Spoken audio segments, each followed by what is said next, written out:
नमस्कार जय जगन्नाथ जो गोटे प्रकार राइस खाई सब बोर हो जाते मोर राइस रेसिपी निश्चय ट्राए करूँ। प्रेसर कुकर दुटा सेलेक्ट कलापर देवा होल गरम मसला गोटे चामच जीरा देखिए भल फुटला काटिक रखा पिज कंचलंगा पकईदेवा टी अल्प समय फ्राए कलापर अदा रसुण पेस्ट पकई भल गोल्डन ब्राउन होला पिज फ्राए करवा किसी टमाटो पकईदेवा देव हलदी गुंड और लुण स्वाद अनुसार देखिए किसी सोयाबीन पकईवा मुझे होममेड गरम मसला पकई भिडियो लिंक देदेवी निश्चय देखूँ।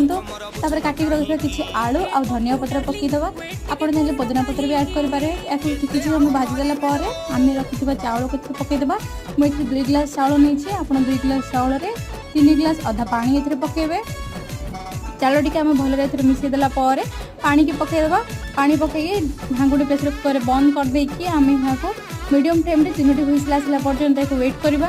देख प्रेसर कुकर एयर पूरा खाली हो गलानी देख पूरा रेडी हो जाए मस्त वाला राइस निश्चय ट्राए करूँ। वीडियो भल लगे सब्सक्राइब